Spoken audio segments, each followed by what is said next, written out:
4.5 برس حضرت علی رضی اللہ تعالی عنہ ان کا دور خلافت ہے، پورا کا پورا باہمی خانہ جنگی کے اندر ہو گیا، اس میں حضرت علی پر معاذ اللہ کوئی الزام نہیں، رضی اللہ تعالی عنہ وکرم اللہ وجہہ، وہ امام حق تھے، لیکن یہ ہے کہ ان کا بے بس ہو گئے تھے، لاچار ہو گئے تھے، حالات پر کنٹرول نہیں ہو رہا۔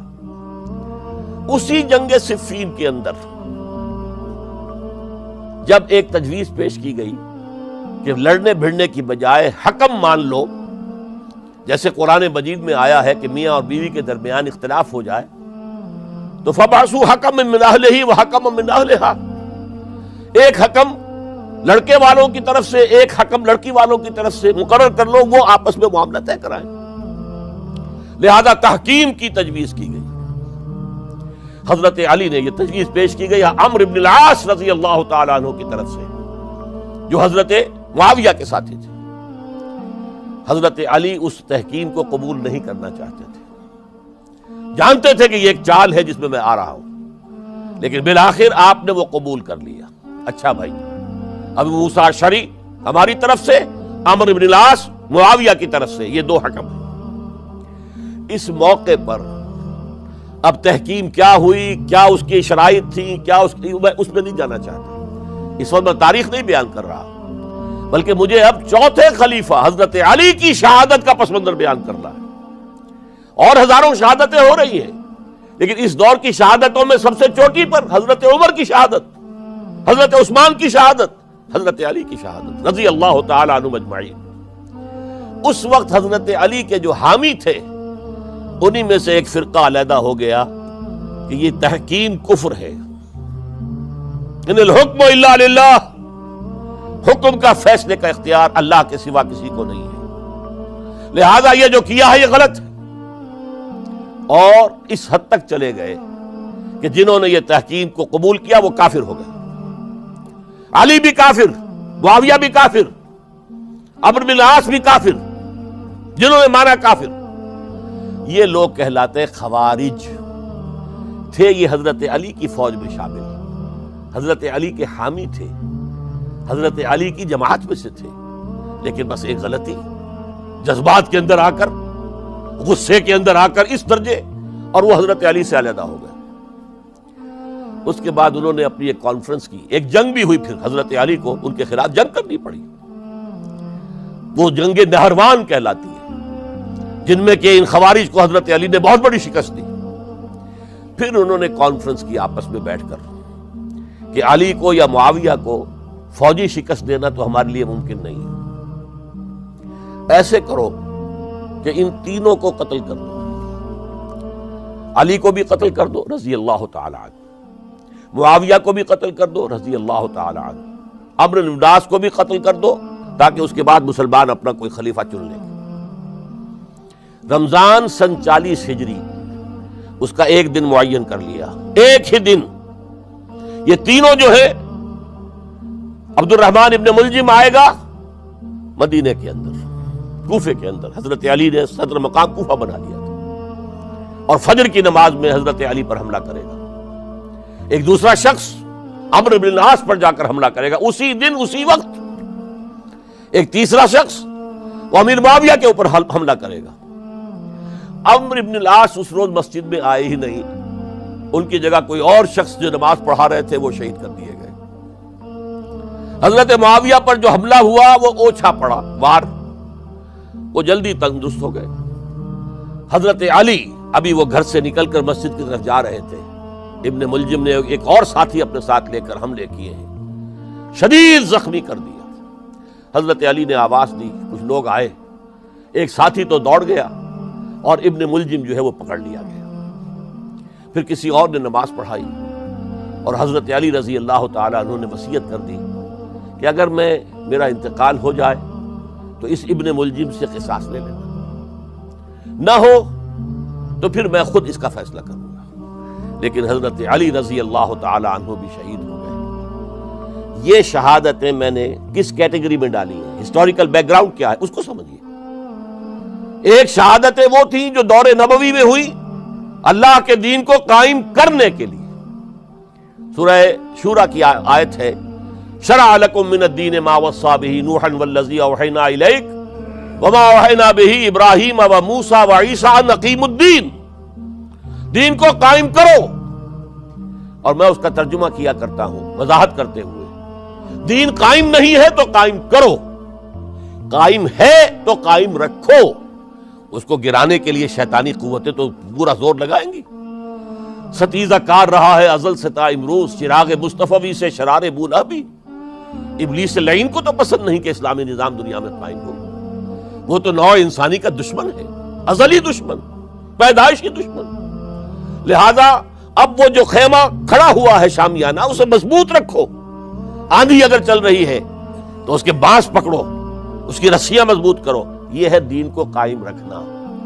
یہ دور جو میں نے گنوایا ہے یہ اس دین کو قائم رکھنے کے لیے، اور اس پر جو خارجی حملے ہو رہے تھے ان حملوں کا سدباب کرنے کے لیے یہ بیش قیمت شہادتیں پیش کی گئی ہیں. ہزاروں صحابہ کی جانیں گئی ہیں اور 3 خلفائے راشدین شہید کیے گئے. لیکن یہ بات نوٹ کر لیجئے، اس کا نتیجہ کیا نکلا؟ وہ جو ہمارا سیلاب جا رہا تھا عالمی سطح پر، محمد کے دین کو آگے سے آگے پہنچاؤ، جو حضور خطبہ حجۃ الوداع میں کہہ کر گئے تھے، میں نے تم پر حجت قائم کر دی، اب تمہیں حجت قائم کرنی ہے پوری نوع انسانی پر. لہذا فلیبلغ الشاہد الغائب، اب جو بھی یہاں موجود ہیں ان کا فرض ہے کہ پہنچائیں ان کو جو یہاں موجود نہیں ہے. یہ اسی کے لیے تو یہ فوجیں نکلی تھیں، اللہ کے دین کو قائم کرنے کے لیے. ورنہ شہادت ہے مطلوب و مقصود مومن، نہ مال غنیمت نہ کشور کشائی. یہ ابو بکر ہوں، عثمان ہوں، علی ہوں، عمر ہوں، یہ تو درویش تھے، انہوں نے کوئی محل نہیں بنائے. چٹائیوں پر بیٹھتے تھے، پیون لگے ہوئے کپڑے پہنتے تھے.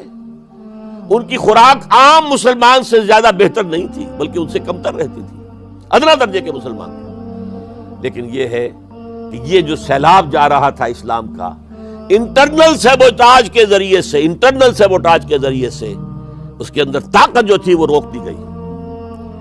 آپ دیکھتے ہیں اور سنتے ہوں گے، اگر کوئی انکلائن ہو، چڑھائی ہو، اور ٹرک جو ہے لوڈڈ ہے، چل رہا ہے، زور لگا کے انجن جو ہے گوں گوں گوں کر کے چل رہا ہے، اگر خدا نہ خواستہ انجن بند ہو جائے ایک دفعہ، اسے کہتے ہیں موشن ٹوٹ گیا.